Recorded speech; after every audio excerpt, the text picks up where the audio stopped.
And that's because this is the 2015 Ford Focus Electric, and it doesn't use a single lick of gas. Let's hop behind the wheel and check this out. Now here in the cabin, you've got pretty much standard fare Ford Focus interior. You've got the My Ford Touch infotainment system here, and you can check out our previous reviews of the standard Focus to see our sort of so-so feelings about that.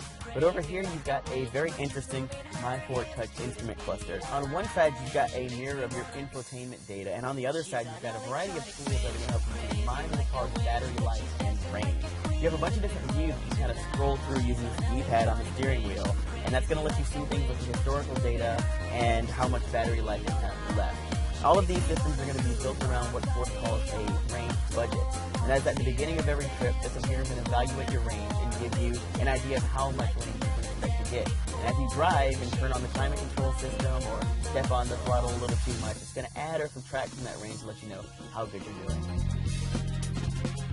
Now, when you plug the Ford Focus Electric into the wall using its charging port right there on the front fender, that electricity is going to come into the onboard charger, where it's going to be converted and then sent back into the trunk to a 23 kilowatt-hour lithium-ion battery pack, where it's going to be stored.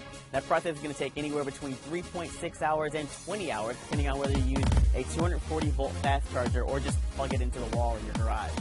Now, when you're ready to hit the road, the Focus's 107 kilowatt electric motor, which is underneath the onboard charger, is going to pull that power from the battery pack, put about 143 horsepower to the road and about 184 pound-feet of torque. You're good for about 81 miles according to the EPA if you drive it with a nice light foot.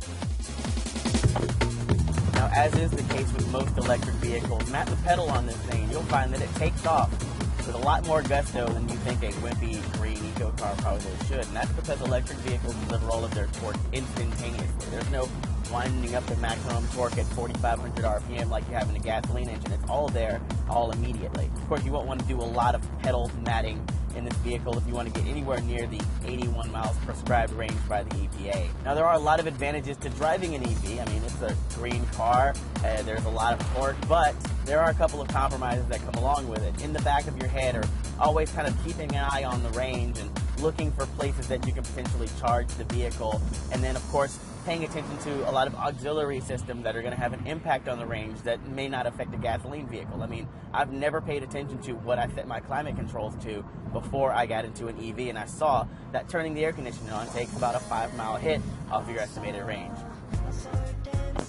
Now, I think part of the appeal of the 2015 Ford Focus Electric is, well, that it doesn't draw a lot of attention to itself. It looks like a regular hatchback. Aside from the smaller grille and this charging port right here, no one's going to be able to tell that you're saving the world 1 gallon of gas at a time. And I kind of like flying under the radar in that way. The other thing I like is the price, and it's easy to price this 2015 Ford Focus Electric because there are no options.